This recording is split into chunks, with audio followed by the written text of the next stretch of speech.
Sans contrôle, le podcast 100% FC Nantes. Loco Pedros, Loco, c'est fabuleux! Au lieu d'en faire 10 passes, on en faisait 3, 4, mais pas n'importe lesquels. Le succès, c'est pas l'objectif, c'est la conséquence. Autour de la table,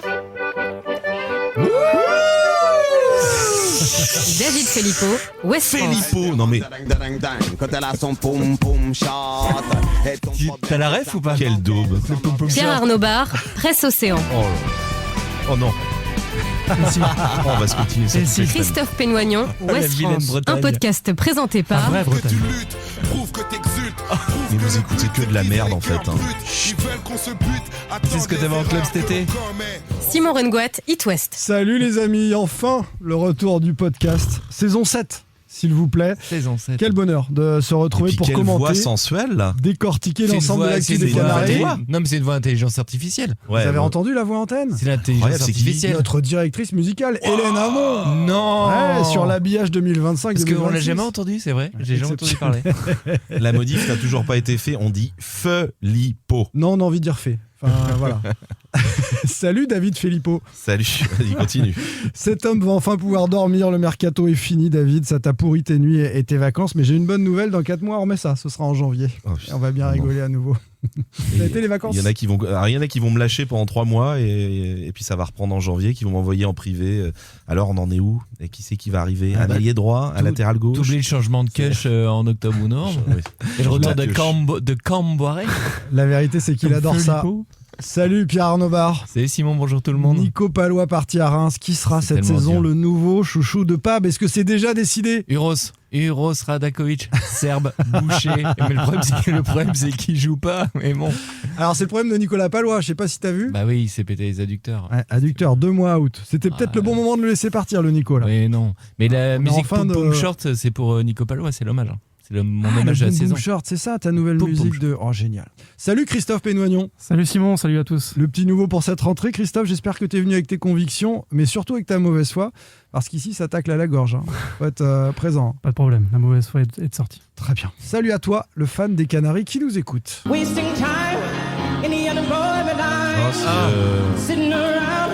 bah, quand même. Revolution, talking about revolution.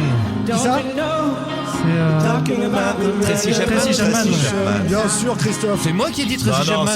Non, Non, c'est c'est Christophe, c'est Christophe qui l'a Christophe. Non, je l'ai dit. Non, c'est toi Christophe. C'est un homme ou une femme, Tracy Chapman? D'ailleurs, j'ai jamais su C'est une savoir. C'est une femme. Ouais, mais c'est D'accord. toi qui marque les points. Ah non, Enfin, c'est moi. Bah, j'ai. Allez, ça Non commence. mais crois Christophe, que- je crois que non, c'est- non, mais non, attends, mais il va être honnête. non, mais mais je lui ai dire d'être de mauvaise foi. Il commence à dire non, je crois que c'est Pab et tout. Non, non, mais te laisse pas faire. Fais hein. attention parce que sinon je vais être obligé de dire que Christophe bossait à Rennes avant, que c'est le meilleur ami de Mangeard. Donc bon, Oh attention. la vache. Il fallait pas le dire. T'es rennais d'origine? Non, du tout. Bah non. Ah bah pas du tout. C'est la vraie Bah, faut pas Bretagne tout à l'heure. déconner quand même. La La vraie vraie- Bretagne, c'est celle qui s'arrête à la frontière des Côtes d'Armor. hein. Bien sûr. Donc t'es un vrai breton Exactement. de la Bretagne profonde. Mais bon, on accueille tout le monde. Rennais, Nantais. La révolution de Tracy Chapman, on en parle dans ce premier épisode de Sans Contrôle, le 189e numéro. Les copains, on approche des 200. Hein. Waouh. On fera une petite fête. Waouh. T'amèneras un gâteau, de la tarte aux fraises peut-être. Une brioche. Tarte aux fraises ou une brioche, comme vous voulez. Plutôt tarte aux fraises, toi, pas Du fion vendéen. Ou du fion. Ouais. Première victoire face à Auxerre On commence, et le Simon, FC le Nantes. podcast, Ouais, c'est parti. On est content de se retrouver. C'est Oui, comme bah. ça. Première victoire face à la Auxerre de la saison après 3 journées. Nantes lance cette saison. Succès mérité ou pas? Ce sera la question. Dans le jeu, était-ce la pire prestation finalement sous Castro? Et puis focus sur 3 hommes forts face à la GIA, Mohamed, Le Penant et Lopez. La révolution Luis Castro est-elle en cours? Quel bilan après 3 matchs? Quel changement sur le terrain, en coulisses? Également, est-ce que ça vous rappelle pas un certain Pierre Aristo et le jeu prôné par Castro? On en débat. Enfin, on fait le bilan du mercato nantais qui vient de s'achever, effectif chamboulé. Côté départ, il y a plein de cadres qui sont partis. Est-ce qu'on en regrette certains? Augusto, Chirivella, évidemment. Castelletto. On va voter. On Palois. va voter tout à l'heure. Non, je l'ai pas mis. 40 millions de ventes. Ça, c'est assez dingue. C'est un record. Le départ de Zézé, notamment. On débattra à son sujet. Mais t'imagines quand même, Simon, que tu vends pour 40 millions un effectif une équipe qui s'est maintenue la dernière journée. Ça veut dire qu'il y a des pépites C'est beau. là-dedans. C'est beau. Tu vois, ils ont su voir les autres, ce qu'on voyait pas, nous, en commentant le FC Nantes. Les feuilletons, Abline et Mohamed également au programme. Allez, messieurs, comme chaque année, les rumeurs de vente du FCN se sont évanouies à la fin de l'été. Et Valdemar est toujours là, aussi bien intégré dans la Cité des Ducs qu'un Brésilien à Paris. La bise à Marquinhos. Eh oh, faites pas la gueule. Vous êtes contents quand même, non? Sans contrôle. L'actu des Canaries a une touche de balle. Oh, ça fait bizarre Ça va te d'entendre faire Hélène. bizarre à chaque c'est fois. vraiment bien. Je pense qu'il va falloir que tu t'y habitues, David, parce que t'es tout chose. Ah oui, oui. Ah ouais. Allez, on débrief. L'écrasant 1-0 des Nantais face aux Auxerrois. Sometimes I wanna feel.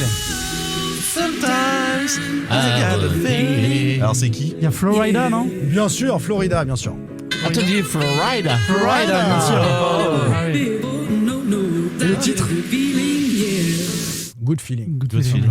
Ça fait du bien. Les Nantais qui ont débloqué le compteur après 3 journées. Alors avant d'évoquer les éventuelles conséquences psychologiques, messieurs, de cette première victoire, rapide tour de table pour me dire si c'était un succès mérité ou pas totalement mérité. David, mérité ou pas totalement? Je pense qu'on va tous avoir la même réponse. Pas totalement mérité. Pab, Pas totalement, oui. Le nul aurait peut-être été plus logique. nul plus logique. J'aurais bien aimé contredire mes partenaires, mais non. Alors, pas pourquoi c'est totalement pas mérité non plus. Je te laisse le micro, Christophe, en quelques mots. Pourquoi, selon toi, c'est pas totalement mérité pour les Canaries? S'il y avait eu que la première mi-temps, je t'aurais répondu que c'était plutôt mérité. Moi, j'ai trouvé que la première mi-temps a été plutôt bonne. Ils se sont créés les occasions les plus nettes.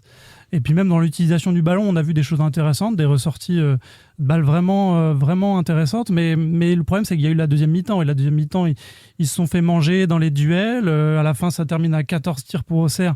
Et je crois que c'est 4 pour le FC Nantes, si je ne me trompe pas. Enfin, en tout cas, 11 occasions pour Auxerre au total, 2 pour Nantes. Voilà, le différentiel match. est vraiment trop important à la fin du match pour dire que c'est une victoire méritée. Alors, il y a eu des choses intéressantes vraiment en début de match, je le répète, mais sur la globalité de la rencontre, non, ça peut pas être totalement J'ai mérité. revu le début de match. Franchement, j'ai revu intégralement la première période. Et ben, c'était pas fou non plus quand même. Il y a beaucoup de ballons qui ont été rendus. J'ai revu, t'as vu? D'Awaziem et tout. T'étais pas au stade, donc t'as vu? Non, j'étais pas au stade, j'étais en mariage Oui, figure-toi, ce week-end, donc j'ai revu les choses. Et c'est vrai, D'accord. quand t'as déjà le score et tout, tu peux décortiquer davantage les circuits de passe. C'est un peu chiant d'ailleurs, Ah oui, c'est chiant. clairement. Mais j'ai trouvé quand même que cette première période était pas folle quoi, de la part C'est des pas abouti Canaries. encore. Pab. Enfin, le Encore, oui. Non. Non, mais parce qu'on attend mieux. Oui. On attend mieux. Tu vois une équipe qui est en rodage.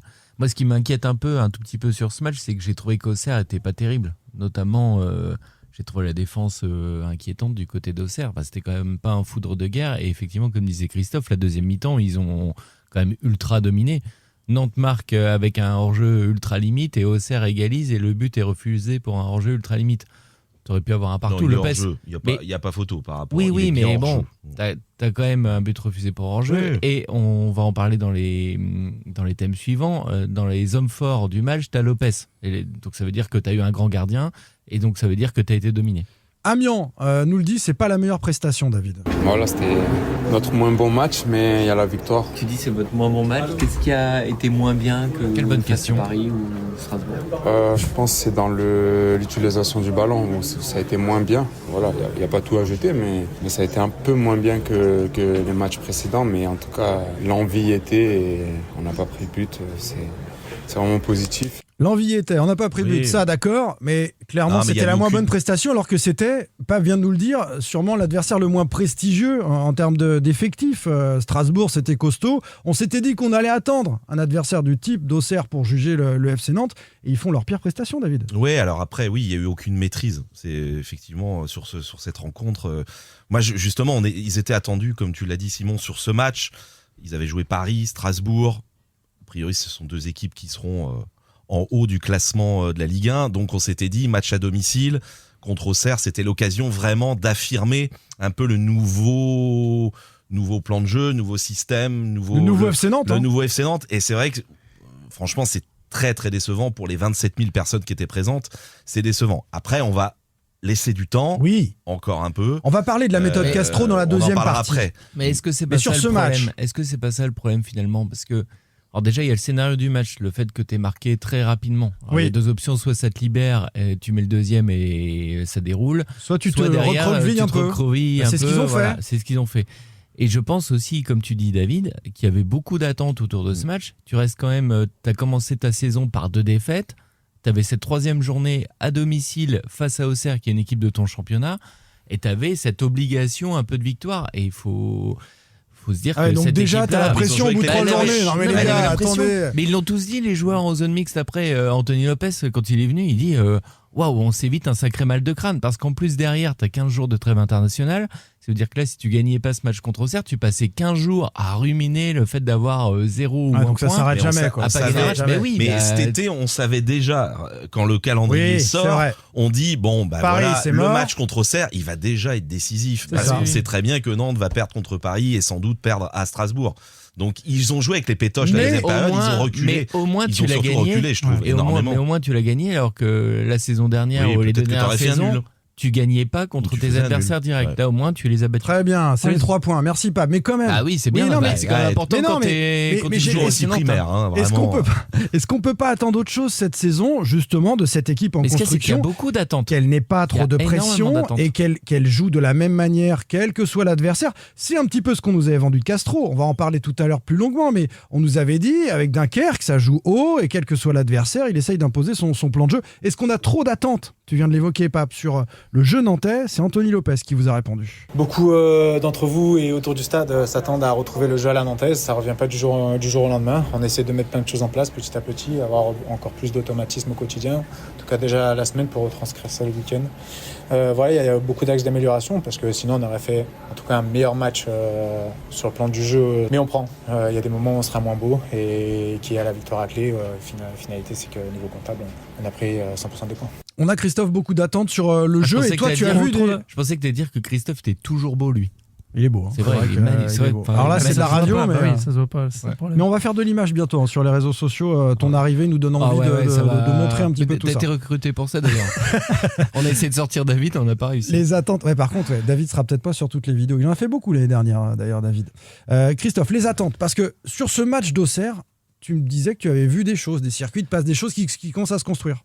Ouais, voilà. Alors, moi, je retiendrai aussi ce qu'a dit Kelvin Amian, mine de rien, sur l'envie. Alors, ça peut paraître dérisoire parce qu'on a beaucoup d'attentes sur le jeu, mais sur les attitudes, alors qu'on parle d'un groupe très jeune, finalement, qui a perdu la plupart de ses cadres et qui en manquait déjà la saison passée, d'ailleurs, on en a parlé. Je trouve que les attitudes et l'envie qu'il y a eu en début de match, alors évidemment, ils sont, tu l'as dit, Pab, ils sont un peu recroquevillés sur eux-mêmes après au fil du match, mais finalement, dans les attitudes, dans le pressing de Mostafa Mohamed, de Hong qui est une recrue. De Le Penant aussi, très actif. Le Penant, ouais, tout à fait. J'ai vu des choses qui sont plutôt rassurantes. Voilà, ça reste on se rassure. C'était 2 défaites contre 2 grosses équipes et je trouve que c'est important de se rassurer avant une trêve internationale. C'est une équipe qui va avoir besoin de confiance pour pouvoir bien travailler et justement essayer de mettre un jeu en place, la confiance sur ce genre d'équipe très jeune. Je pense que c'est assez important. Alors, les 3 points vont peut-être servir à ça. À vérifier, mais en fait, on dit que c'est une équipe très jeune, mais visiblement, Nantes a la moyenne d'âge, l'une des moyennes d'âge les plus élevées en Ligue 1. Non, j'ai fait un papier là-dessus avant le match. Je te dis jamais, Pape. Laisse parler quelqu'un qui a bossé peut-être. Strasbourg a l'équipe la plus jeune de Ligue 1, de loin. 20 ans et quelques de moyenne d'âge. C'est le 11 ou c'est l'effectif? Parce que c'est pas la même chose. L'effectif, moi je parle de l'effectif. Même à l'effectif, Nantes est je sais plus, c'est 6e ou 7e. Plus jeune. Ouais. Ils étaient 15e les 2 dernières saisons. Bosser, David. Tu peux pas recommencer une saison comme ça avec 14 ou 15e. Là, t'as regardé en début de saison. Ah oui, même avec El Arabi qui est arrivé avec ses 48 ans, 38. Oui, mais t'as sorti Palois qui avait le même âge quasi.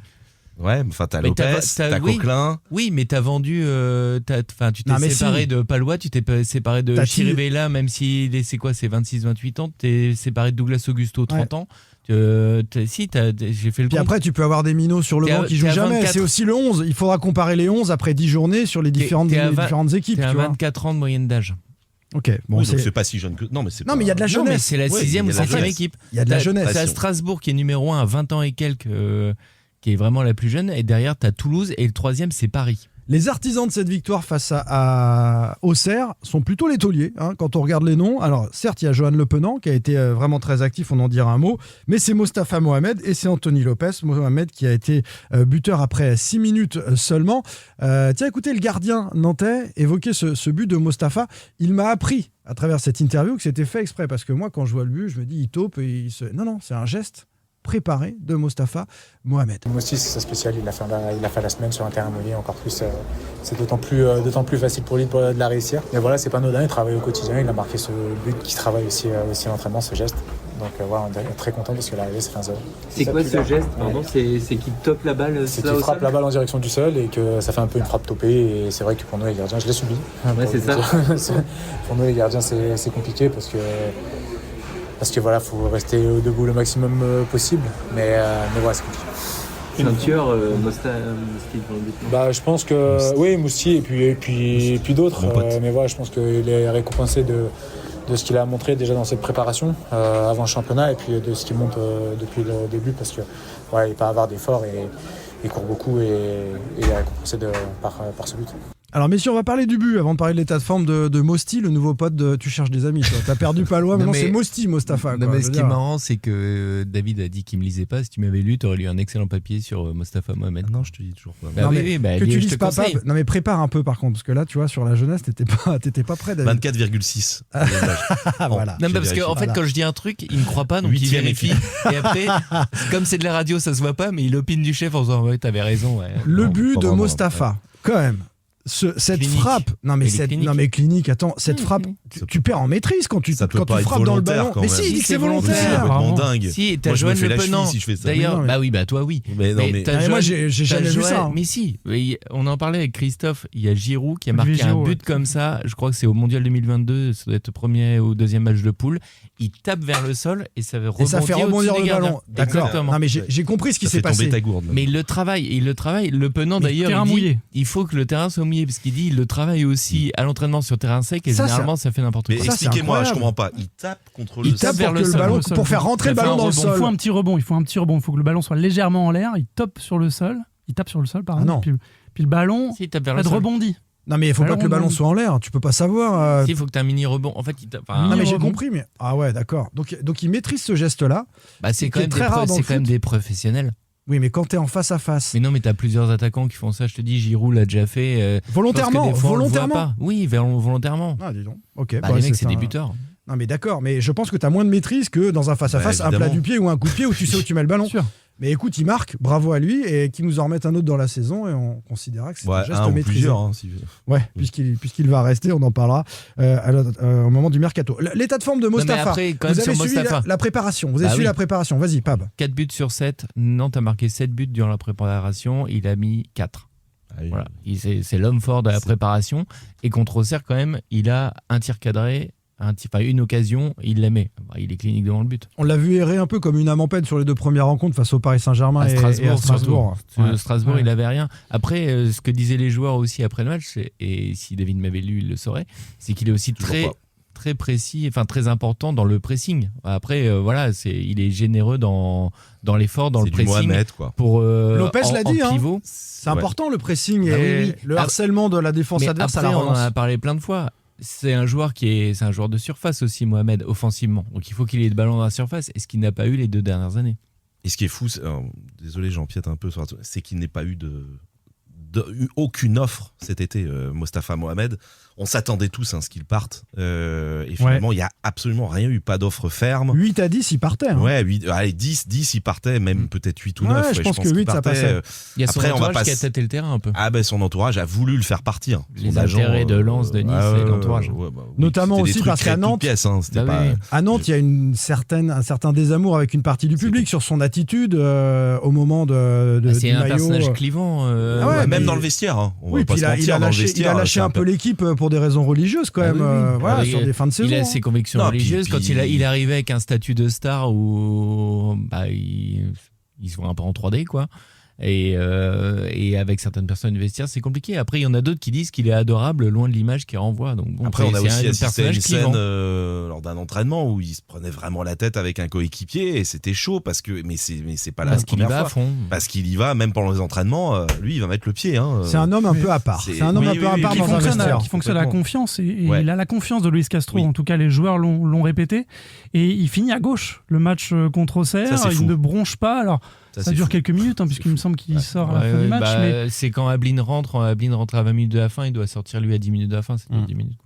Donc Ablin passe dans l'axe et Mohamed joue à gauche, alors que Ablin. Et d'ailleurs, Castro a dit que c'était pour le relancer parce qu'Ablin était rentré à gauche à Strasbourg et que c'était même contre Paris et qu'il était en difficulté. Et il s'est dit pour le relancer, je vais mettre un peu dans l'axe. Sauf que les 2 grosses actions que réalise Ablin, il les fait côté gauche.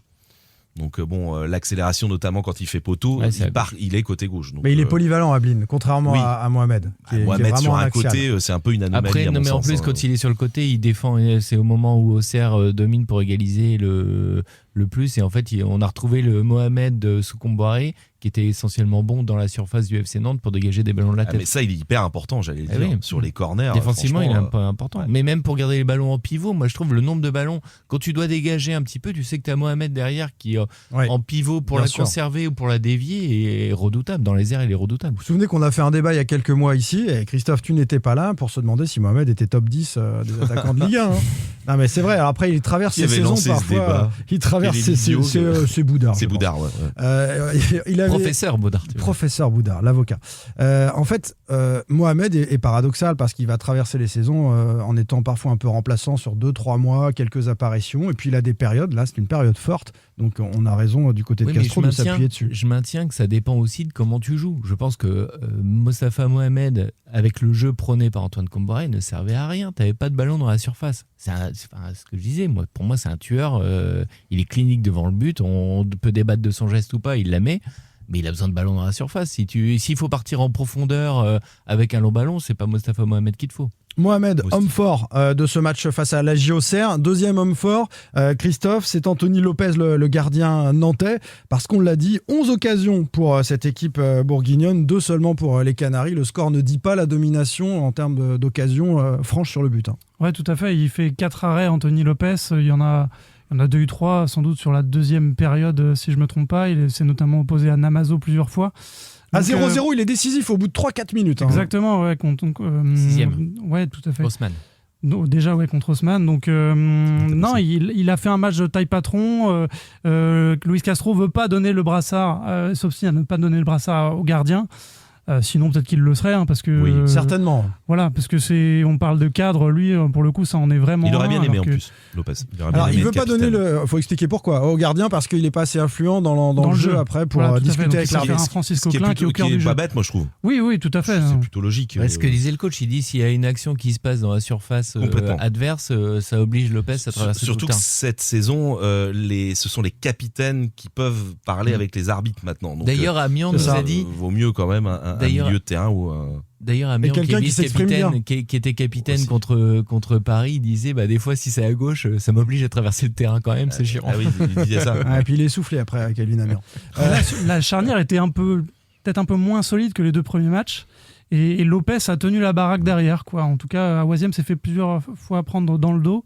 Et heureusement qu'Anthony Lopez était là pour intervenir. Ça fait du bien, David, un bon gardien quand même pour gagner. Fiable. La fiabilité. Moi, je trouve que depuis qu'il est arrivé à Nantes, c'est le terme quand même qui le caractérise. Alors, il a fait peut-être des prestations un petit peu moins abouties. Des sorties aériennes, par exemple, voilà, douteux. Peut-être qu'il peut être une difficulté à Strasbourg sur les sorties aériennes. Il n'avait pas joué depuis 6 mois. Quand il est arrivé, il fait une boulette contre Rennes. Mais après, c'est hyper fiable, même dans le jeu. Alors, dans le jeu au pied, il a aussi parfois du déchet, mais moins que son prédécesseur. Hein. Faut quand même dire les choses. Ce qu'on lui demande cette saison en plus. Oui, non, mais autre chose à la relance. Franchement, c'est lui qui avait touché le plus de ballons contre Strasbourg. Même si Alban Lafont a atteint un très très bon niveau, on est obligé d'en parler. Il y a quelques mois, puis l'année de la victoire en Coupe de France en 2022, je trouve que vraiment, il était temps vraiment que ce club trouve un vrai gardien de Ligue 1. Mais tu vois ce qu'il dégage. C'est au-delà de ses prestations, et puis tu sens que c'est un leader. Enfin, à un moment, ça s'explique pas. T'as des patrons comme on va avoir Coquelin, qui est un patron aussi, tu vois, qui passe son temps sans cesse à replacer ses partenaires. En fait, le mec, il joue et en même temps, il dit toi, va là, il donne des consignes à tout le monde. Moi, je trouve ça hyper fort. Il a 20 piges de Ligue 1 derrière lui, voilà. Donc forcément. Même Ligue des Champions. Mais Lopez, il a ce côté à dégager quelque chose. Je pense que quand il est dans le but, déjà, la défense, elle est rassurée. 3e homme fort, messieurs, il faut qu'on avance. Johan Le Penant, on évoquait tout à l'heure, Christophe, l'abattage du milieu de terrain nantais, dont l'option d'achat a été levée il y a quelques mois maintenant. Il est définitivement canari. Je l'avais trouvé timoré sur le début de championnat. Je m'interrogeais même sur sa place. Alors, Leroux est encore moins bon. D'ailleurs, Leroux est sorti du 11.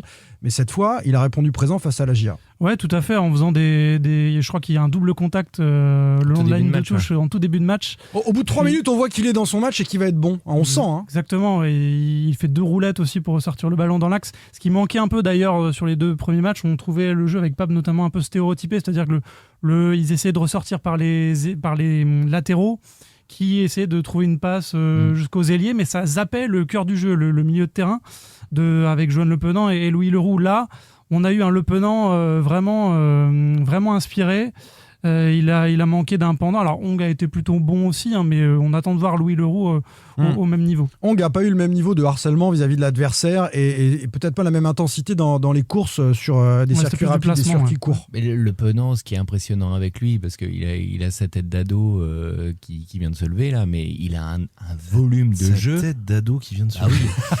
Putain, il va après ces jeunes, le Penant. C'est vrai, je vois ce que tu veux dire, Pape. Il fait comme ça un peu gamin, un peu chétif, mais le volume qu'il a. Volume qu'il a, de toute façon, c'était déjà le cas l'année dernière. Il est partout, dans le duel, dans le pressing, dans le harcèlement. C'est celui de la saison dernière qui, je crois, dans la saison, qui a fait le plus de courses à haute intensité, de loin. Enfin, il a un volume il avait de été jeu bon incroyable. avec les espoirs en mai-juin là. Il a été vraiment très très bon ça lui a sur fait les matchs. bien, ça lui a fait dans un bien. poste assez.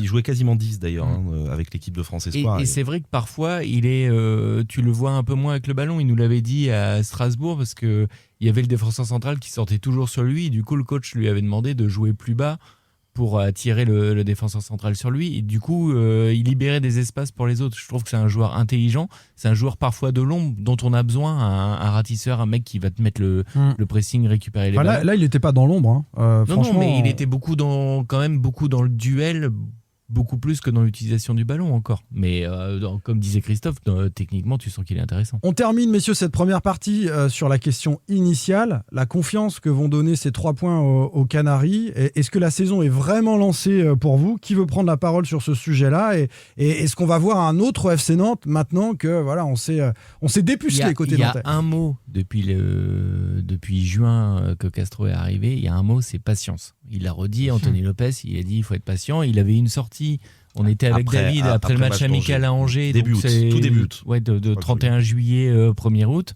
Où voilà, il disait que il fallait être patient avec cette équipe. Où il attendait aussi à ce moment-là un peu de renfort parce qu'il voyait l'équipe très très jeune avec un projet ambitieux. Donc voilà, il faut du temps. Et Luis Castro, de toute façon, l'a dit lui-même.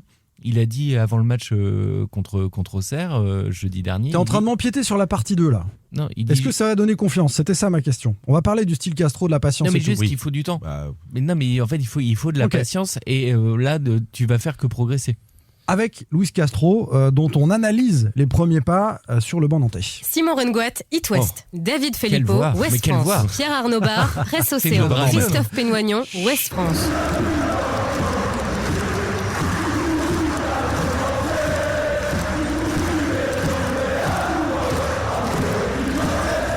Sans contrôle. L'actu des Canaries a une touche de balle. Elle n'a pas de physique de radio en plus, elle. Hein. C'est fou, contrairement à toi, Simon. Non, mais je vais vous remettre l'ancien habillage, l'ancienne musique, parce que vous allez me pourrir tous les jingles à chaque fois qu'elle parle. Faut qu'on arrête. Hélène Hamon. Mais non, c'est la première, c'est tout. C'est pour ça. La révolution Luis Castro est-elle en cours ?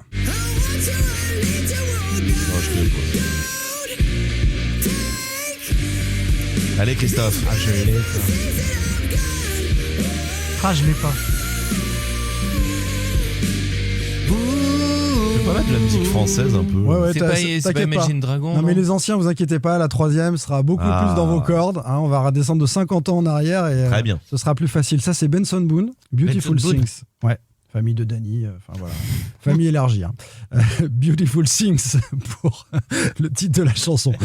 Elle est très très bien. Voilà, on entrevoit de belles choses, Beautiful Things, dans le jeu nantais depuis le début de saison, mais rien de totalement révolutionnaire encore. C'était d'ailleurs l'objet de notre sondage, David. Ouais, 5 matchs de préparation cet été, 3 matchs officiels en Ligue 1. Vous en pensez quoi déjà du style du nouvel entraîneur Luis Castro? Alors, vous avez été presque 2000 à voter sur X. Franchement bof, 4%. J'aime déjà, 37%. Revient Antoine, 58%. Ah non, pardon. Revient Antoine, 1%. Et je demande à voir 58%. On a une large majorité. Antoine est sur Twitter alors. Ouais. On a une large majorité qui demande à voir, tu l'as dit David, mais aussi plus d'un tiers qui sont déjà convaincus et qui aiment déjà la méthode Castro. Je vous lis quelques-uns des commentaires et puis ce sera à votre tour de donner votre avis. Bruno nous dit « Je suis très emballé par le discours sur le jeu. On a tellement su faire du minimalisme dans ce domaine ces dernières années et par la mise en avant des jeunes du centre de formation. Il faudra être patient. Patrick nous dit Castro repart d'une page blanche. Il n'est pas magicien, il a besoin de temps et de la complémentarité entre les joueurs et entre les lignes. Lulu nous dit intéressant pour le moment, mais le mercato n'aide pas trop. On a eu beaucoup d'incertitudes en août et maintenant ils vont pouvoir bosser en sachant qu'ils sont là pour le reste de la saison. Et puis Jonah nous dit j'aime déjà enfin un coach qui parle foot et qui bosse énormément.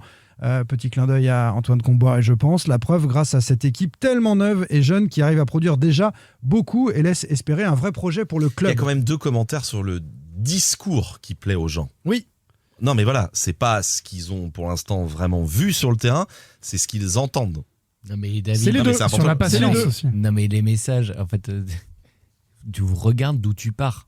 Je sais tu bien. finis une saison avec Antoine Kombouaré où tout le monde, absolument tout le monde, supporters, nous journalistes, dirigeants, joueurs, Antoine Kombouaré lui-même n'en peut plus. Personne n'en peut plus. Tu finis une saison rincée en te disant il faut changer.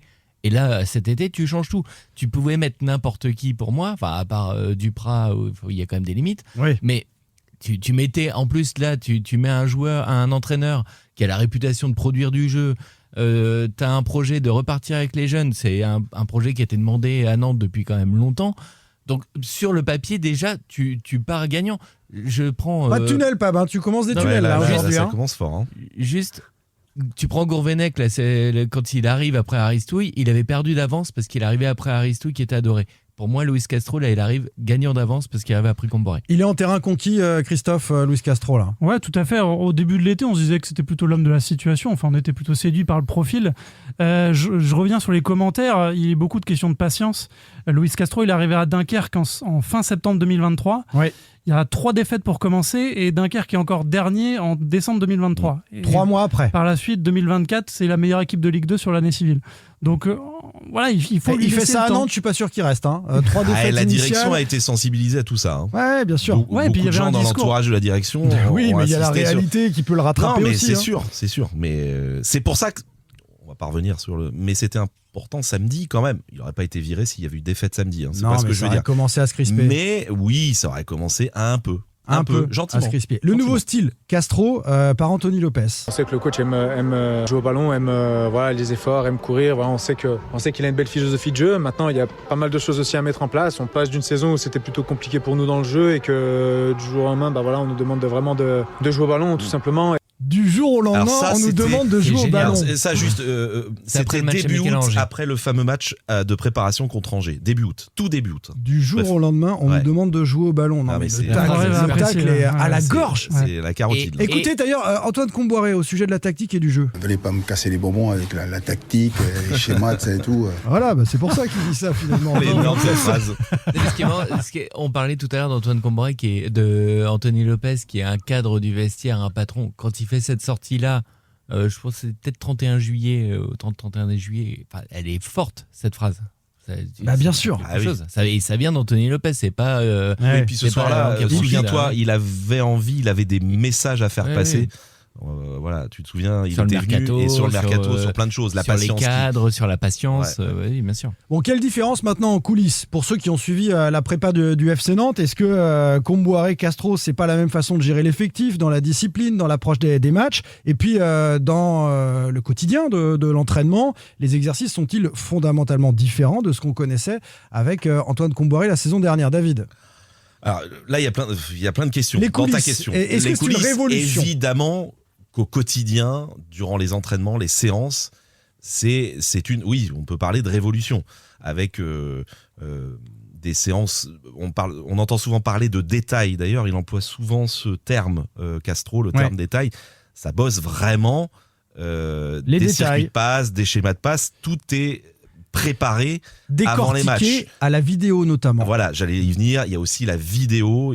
Castro fait énormément de vidéos. Il en fait d'ailleurs, je crois, quasiment tous les jours. Il explique parfois ses séances, ou même tous les jours. Je ne sais pas si c'est tous les jours, mais en tout cas assez souvent, ses séances en vidéo. C'est ce que nous disait Louis Leroux justement. À Angers, pareil. On avait posé la question. Ils ont un briefing avant chaque séance, un petit briefing. Et il fait aussi de la vidéo après les matchs. Oui. Il est beaucoup pour certains joueurs. Interventionniste aussi lors de la séance. Il l'arrête beaucoup au début.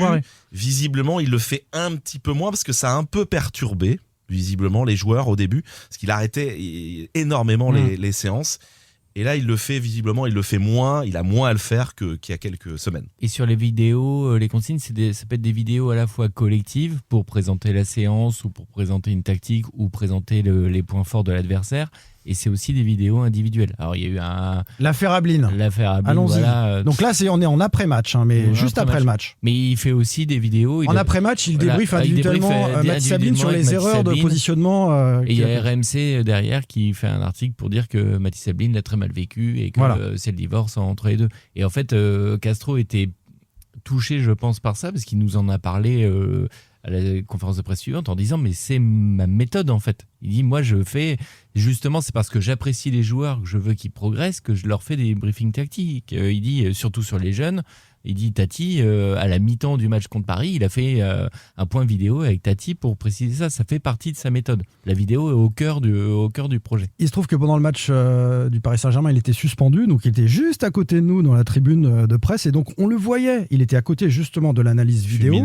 Et il fulminait, il interrogeait. Il vit les matchs. Non mais surtout, tout de suite, je pense qu'il prenait des notes pour séquencer cette première période et dès la pause, montrer quelques éléments de choses qu'il ne souhaitait plus voir en seconde période. Durant la préparation, j'ai suivi Nantes-Guingamp à Pleu-Hermel, donc petit stade, toute petite tribune où on est assis parmi le public, et il y avait les analyses vidéo juste derrière. Il a son adjoint qui était en permanence à lui parler en portugais, mais pour parler tactique, pour débriefer en permanence avec de la hauteur. Il va falloir laisser du temps aux joueurs, à l'effectif, pour trouver ses automatismes, ingurgiter aussi tout ce discours. L'année dernière, tout le monde est tombé sur Luis Enrique, il finit, il gagne la Ligue des Champions, mais on se souvient que les 3 premiers mois, il est au bord de craquer et peut-être même d'être viré s'il ne passe pas la Ligue des Champions. Christophe l'a dit. Donc les principes, ça met du temps. Christophe l'a dit, ses débuts à Dunkerque sont compliqués. Et lui, il a redit ce que je voulais dire tout à l'heure avant Auxerre, c'est que il dit, en gros, si je voulais mettre une méthode simple de football, une tactique simple, ça irait vite. Il dit là,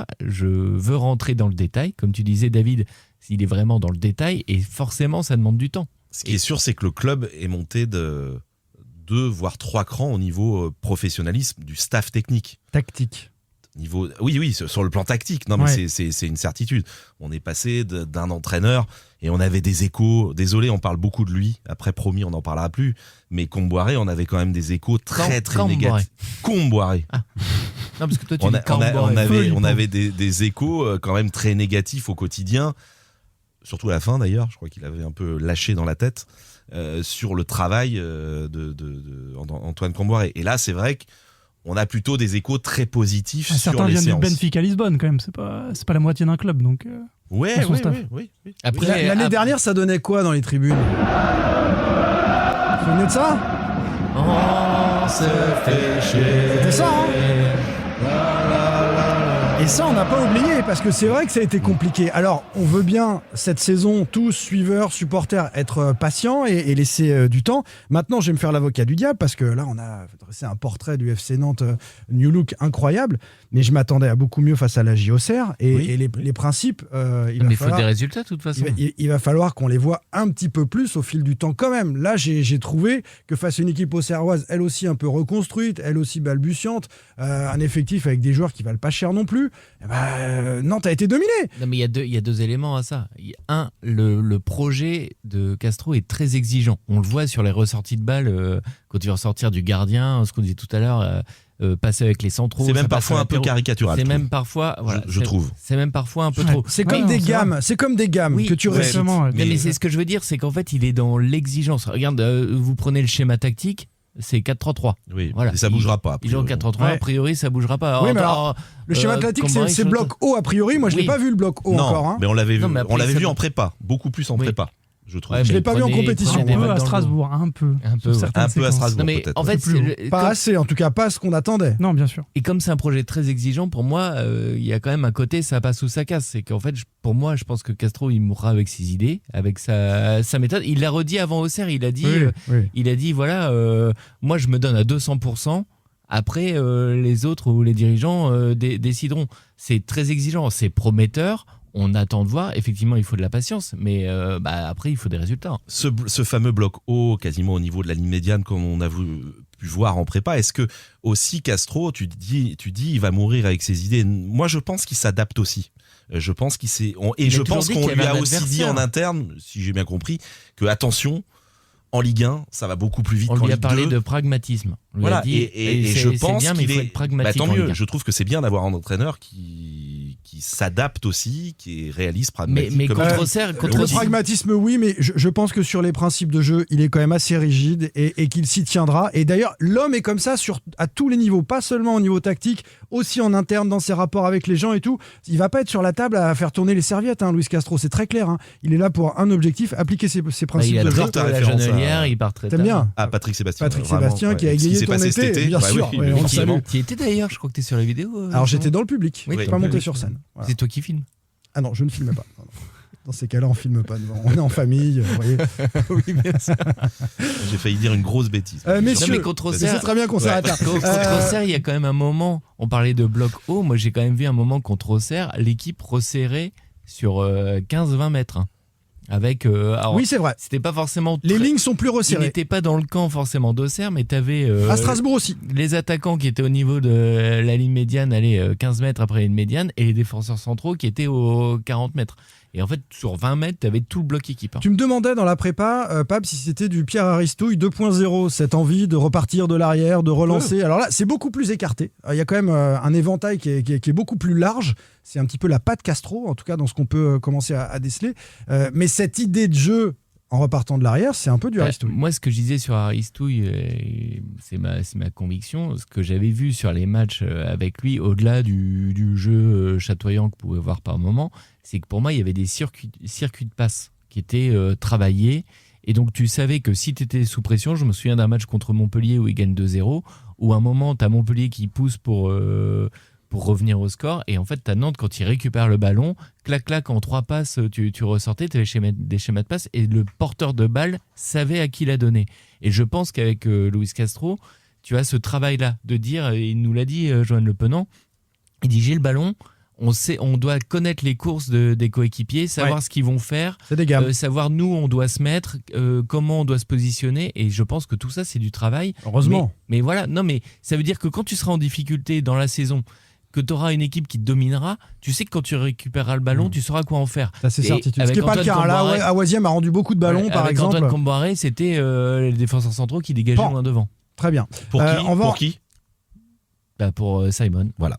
Qui est plus là. Donc il va falloir faire autrement. Les amis, on va conclure cette partie-là. On va se garder pour la semaine prochaine la question de Castro et des jeunes, par exemple, de Tati, de Guirassy, de Benatab. On va se garder aussi pour la semaine prochaine, parce qu'il n'y a pas de match entre-temps, les nouveaux hommes forts de Castro, Coquelin, Amiens, Lopez éventuellement. Et la défense. On se garde tout ça.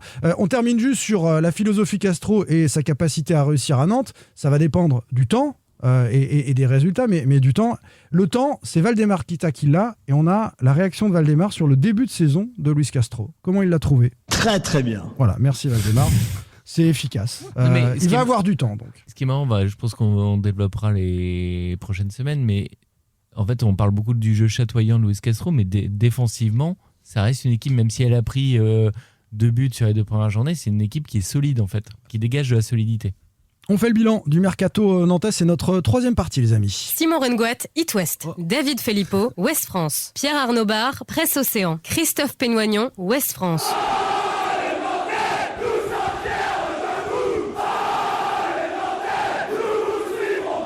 Sans contrôle.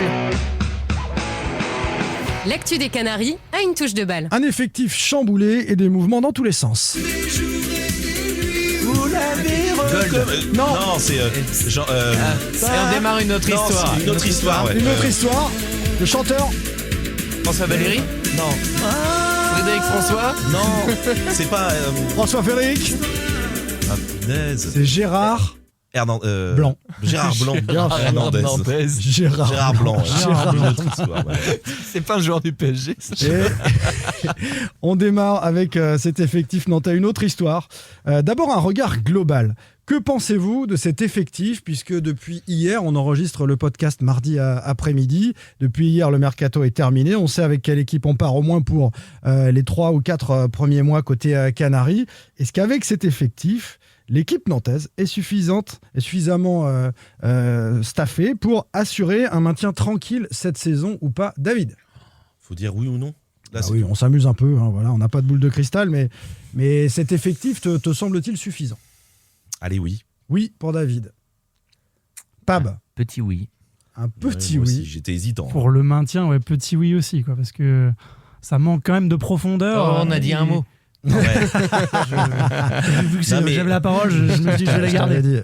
Et moi j'ai oui. toujours en tête, pardon Simon, j'ai toujours en tête, tu me poses cette question, mais je pense qu'il y aura toujours 3 équipes qui seront peut-être encore plus faibles.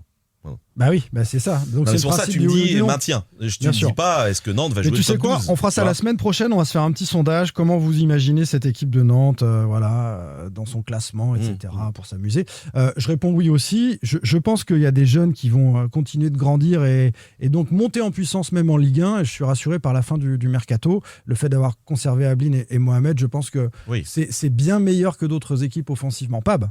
Pour mettre 2 éléments rapides, il y a tant de paris, on développera sur le mercato, mais il y a tant de paris de joueurs inconnus au bataillon qui ont débarqué que on attend de voir.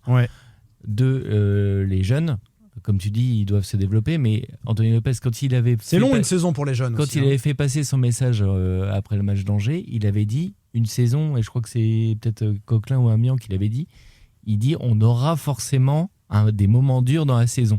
Et il dit la difficulté quand tu as un effectif qui ne se connaît pas beaucoup, ou un effectif surtout très jeune, c'est de sombrer dans ces moments-là. Et en fait, les cadres dans cette équipe-là sont hyper importants pour tenir la barre, tenir la marée quand ce sera difficile. Et c'est là où on le jugera. Par rapport à ta question, j'ai été rassuré aussi par un joueur en toute fin de mercato. Ouais. C'est Mwanga. On aura peut-être l'occasion d'en reparler plus longuement la semaine prochaine. On va faire les départs. Je vous propose le volet départ cette semaine et arriver la semaine prochaine avec des portraits de joueurs. Tu me poses une question, je te t'en réponds. Vas-y. Mwanga, je trouve que c'est une vraie bonne idée, une vraie bonne pioche. Il change pas mal de choses. Et voilà, et il règle pas mal de problèmes dans l'équipe parce que il est très polyvalent. Il peut jouer en défense centrale, il peut jouer au milieu du terrain. Oui, mais non, parce que l'embouteillage en sentinelle, là, je comprends pas. Moi, on peut jouer en relayeur, prochaine, visiblement, mais il peut aussi jouer en défense centrale. Awaziem a déjà 2 cartons jaunes. Je vous dis ça comme ça. Hein, mais... Et il fera la CAN. Et il fera la CAN. La Coupe d'Afrique des Nations qui est au mois de janvier.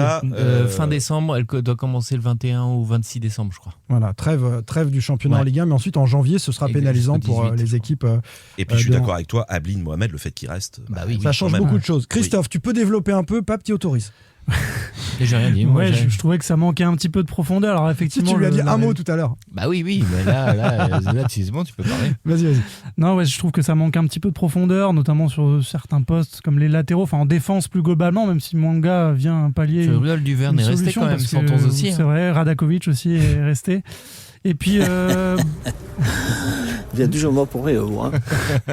L'incertitude aussi concernant les jeunes, parce qu'on trouve que ça manque forcément de talent, puisque pour que Luis Castro puisse développer du jeu, il faut qu'il ait les moyens de ses ambitions. Et finalement, la technique, on verra ce que vont apporter les jeunes d'un point de vue technique. Tu viens de dire dans le podcast Sans Contrôle, jeune manque de talent.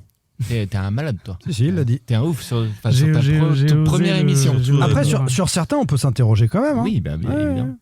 Ouais, notamment de voir des jeunes comme Tabibou qui jouent pas trop alors que... En prépa, il a été plutôt pas mal, Tabibou. C'est ça, Duff aussi qu'on a vu en prépa. Pareil, Duff, c'est pour ça que Duff, c'est une question aussi sur le fait d'avoir une sentinelle de plus. C'est que t'as déjà Kwon, t'as déjà... Donc ça veut dire que tu comptes pas trop. Non, mais Castro, il considère que Duff, pour l'instant, il le trouve un petit peu juste pour le très haut niveau. Voilà, très clairement. Et le dynamiteur, on peut imaginer que ce sera Benatab qui va remplacer un peu Moses Simon dans ce rôle-là de dynamiteur d'attaque. Clairement. Donc, il y en a d'autres. Hein. Il y a Camara quand même qui est sens. Pourquoi vous rigolez tous? Il a fait une plutôt bonne rentrée contre Auxerre. Non, mais quand on parle de dynamiteur, c'est aussi de la vitesse. Camara va très vite. Quand il dit sa bonne entrée, c'est quand il est parti directement en 6 mètres. Là. Non, mais c'est le temps qu'il prenne vraiment les mesures de la Beaujoire. Il va mesurer, voir où est la ligne et voilà pour pas essayer. Mais il a demandé à Julie Loki. C'est pour ça. Et il y a l'ado qui est censé aussi apporter ça. L'ado, c'est vrai. L'ado. Non, mais le t'as Suédois, quoi ouais. Le problème de N'oubliez l'ado, c'est qu'il est inconstant, et il fait sa crise. Enfin, pour l'instant, il est pas là. Simon. Ouais, voilà. Il avait pas la blague, il comprenait Putain, pas. je viens de comprendre, elle est excellente. L'ado, voilà, on l'a. Non, mais il y a quand même. Messieurs, revenons. Non, mais juste, on parlait de Paris. Non, mais j'ai pas eu la parole là-dessus. Ouais. Non, mais très rapide. Rapide, hein. On parlait de Paris. À Oisième, c'est quand même une bonne. Enfin, il fait un très bon début de saison, je trouve. Enfin, Oui, par rapport à oui, ce qu'on oui. attendait. J'étais plutôt bien surpris par Kwon, qui avait fait un très bon match contre Paris. Et puis, comme tu disais, Christophe Benatab en dynamiteur, c'est pas mal quand même. D'ailleurs, on creusera un peu plus longuement ces arrivées la semaine prochaine. On va parler des départs pour finir, parce qu'on a été bavard comme d'habitude. Alors oui, Nicolas Palois est parti, mais tu vois, je l'ai même pas mis dans ceux qu'on pourrait regretter. On le regrette pas plus que ça. Dans le vestiaire, au sein du club, il apporte beaucoup de choses. Bah oui, il est capitaine tout de out suite, 2 mois adducteur. Donc... Non, mais là, c'est une question aussi d'âge et puis de. Non, mais il fallait tourner la page Voilà. à un moment. Il y avait une page à tourner avec la plupart des cadres. Lequel de ces cadres que j'ai cités tout à l'heure vous regrettez le plus, les amis? On n'a pas fait de sondage là-dessus. Douglas Augusto, Chirivella, Castelletto. Douglas, ouais. pour ses tatouages. Lafont. Parce que Lafont, je l'ai pas parce que cité. c'est un tueur. Je suis plutôt d'accord, Douglas, ouais. Mais c'est contradictoire parce qu'on dit qu'en milieu, finalement, il y a tout ce qu'il faut. Ah, il y a pas. Il y a embouteillage. Sur les 2 premiers matchs, j'ai eu un doute, moi. Ouais. Non, mais là, c'était de la mauvaise foi pour le coup. Ouais, Ah oui, ouais, d'accord. Pas sorti Mais commence pas comme ça, là. Non, mais je l'ai senti, moi, l'absence de Douglas Augusto. Alors peut-être La que Grinta, certains, quoi. ouais. La Grinta, c'est un mec, je pense que si on l'avait pas eu l'année dernière, on serait en Ligue 2. Ouais. En fait, on regrette pas grand monde. Ah, pour Non, mais les si. autres, ouais, Non, c'est ça. mais- Fallait tourner la page. Alors quoi. Castelletto, Non. il avait fait son temps. Oui. Il avait connu. Chirivella aussi, un mec Malheureusement, adorable. parce que bon Voilà. joueur de foot, mais. Mais Ouais, non, mais ce que sympa, c'est et- toujours pareil, c'est que tu dis que le petit regret, c'est que tu dis que On a même pas peut-être parlé de Chirivella, peut-être On va en parler. peut-être que Chirivella, il se serait éclaté dans cette équipe qui veut jouer au ballon. Parce qu'en fait, le problème, C'est c'est vrai. qu'on a vu Chirivella qui a regardé les ballons passer au-dessus de sa tête. C'est vrai. Mais au-delà du joueur et de Non, l'aspect mais c'est qu'il technique, c'était une fin de cycle. voilà, c'est que dans la tête, il avait vécu trop de déconvenues Galère. au FC Nantes. Il était un On petit n'a peu même pas usé. dit Moses, c'est marrant. Moses Simon, C'est vrai. qui a mis 2 buts en 3 matchs au PFC quand même. Non, mais je pense que Moses Simon, il fait partie avec Zézé de ceux qu'il fallait vendre pour les finances. Quand tu sais que tu vends Zézé autant, si tu sais que tu vends Zézé autant et Simon autant, est-ce que Douglas Augusto, t'essayes pas de le retenir dans la construction de ton effectif avec des jeunes autour? C'est plus dans ce... Simon, on savait qu'il allait partir. C'était fini, c'est son talent qui a recruté le PFC. C'est dans ce sens-là. D'accord. Bon. Ok. On a parlé des joueurs qu'on regrettait, et puis on va parler, David, je te rends le micro, de Nathan Zézé, qui a été quand même le départ surprise par la destination choisie et par le montant du transfert de cet été nantais. Hein. Bah oui, j'ai vu énormément de critiques passer sur les réseaux sociaux.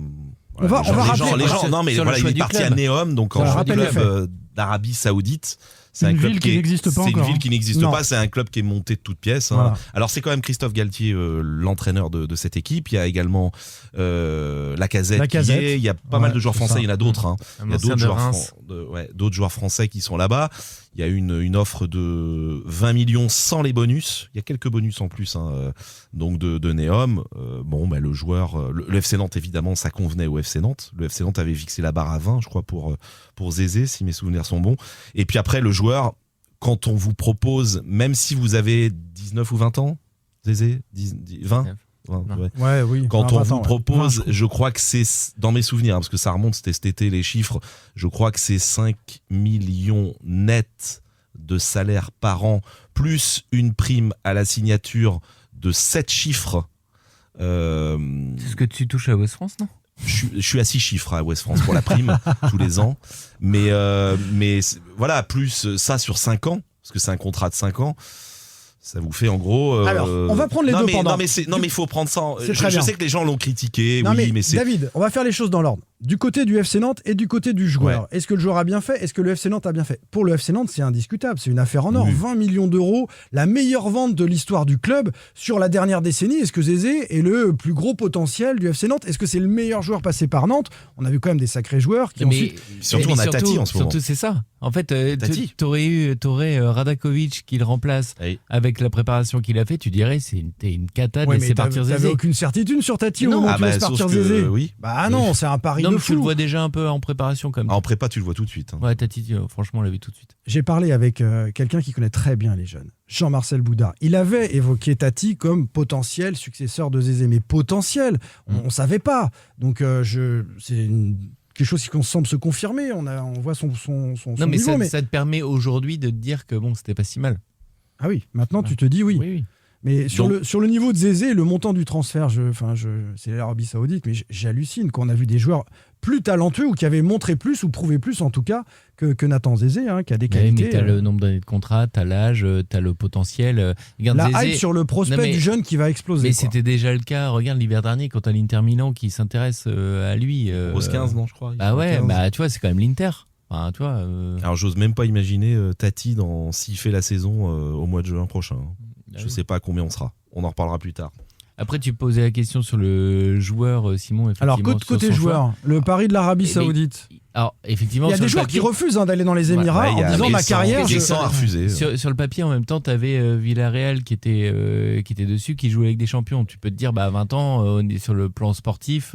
Mikotadze, il va à Villarreal. Et il est courtisé aussi par l'Arabie Saoudite. Lui, il voulait rester à Lyon. Et pourquoi il ne ferait pas 1 ou 2 années en Arabie Saoudite? Exactement. Et après, il revient. Est-ce que tu es sûr d'avoir les mêmes clubs après 2 années en Arabie Saoudite? Ouais, c'est ça. Ça m'attriste un peu ce genre de choix pour des jeunes joueurs. Alors, il y a eu fin de carrière, oui, je comprends. Mais ça, on peut jamais savoir. Mais tu as, en fait, l'Arabie Saoudite, ils ont changé un peu leur politique. Avant, ils recrutaient des stars un peu sur le déclin. Là, ils ont recruté quand même beaucoup de jeunes. Et en fait, ils recrutent des jeunes, parce qu'ils ont changé leur politique. Oui. Et 2, parce qu'il y a quand même, ils se sont rendus compte qu'il y avait beaucoup de joueurs qui revenaient et qui ne perdaient pas de valeur. Il y a des spécialistes qui ont dit que Zézé, dans 2 ans, s'il revient dans un top club européen, il n'aura pas perdu de valeur. Parce qu'en plus, est-ce qu'il n'aura pas perdu de niveau? Saoudite, Je suis désolé, mais jouer la Ligue des Champions, c'est pas jouer le championnat d'Arabie Saoudite. Oui, mais ça reste des joueurs très jeunes. Il aura 22 ans dans 2 ans. Il n'aura pas perdu tout son niveau. Et comme l'Arabie Saoudite, contrairement au Qatar, il donne des gros salaires, mais surtout, il donne des gros transferts. Du coup, ils achètent les joueurs et les joueurs ne perdent pas leur valeur quand ils reviennent. C'est une forme de désaveu de revenir aussi comme ça au bout de 2 ans, alors que tu. Je suis pas sûr. Non. Non, mais c'est quand même triste que là on est. Pris un peu. Non, mais voilà. Tu le fais en fin de carrière, oui, je comprends, mais au tout début. Mais tu perds non, mais arrêtez les gars, on est dans l'expression la plus lamentable du foot business, c'est-à-dire qu'à coup de millions, tu vas jouer dans le désert pour une ville qui n'existe pas, pour une ville qui n'existe pas, un club qui n'existe pas. Non, franchement, c'est pas hyper sexy. Mais oui, mais c'est quand même pas hyper sexy. Je suis désolé. Et dans un pays dictatorial, tant qu'à faire, parce que tu as le droit de choisir aussi tes destinations en fonction. Il y en a qui refusent d'aller jouer dans des pays comme ça où les droits de l'homme sont pas respectés. Ça peut être un critère pour certains joueurs. J'aurais préféré qu'il aille à Lyon. CNews te propose 100 000 par mois. Ouais. Qu'est-ce que tu fais? 100 000 par mois. Tu vas aller à Paris? C'est une excellente question. Je pense que j'y vais pas. Toi, tu vas? Je pense que j'y vais. Ouais.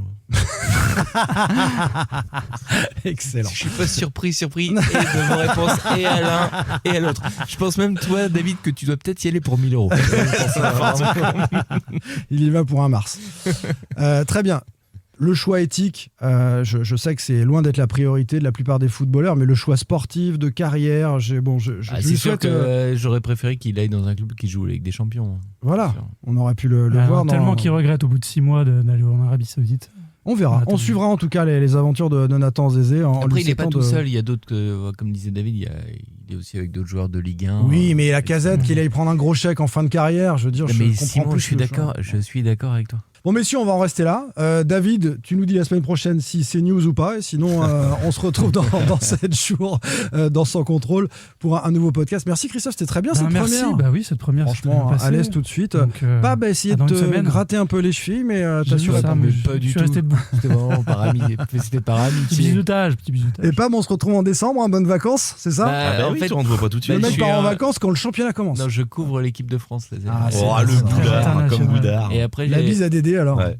Et après, je suis en vacances. Et après vacances, et on te retrouve dans quelques semaines pour commenter l'actu des Canaries qui auront 3 points toujours. Donc on aura beaucoup de choses à dire. On repassera ce passage. C'est ça.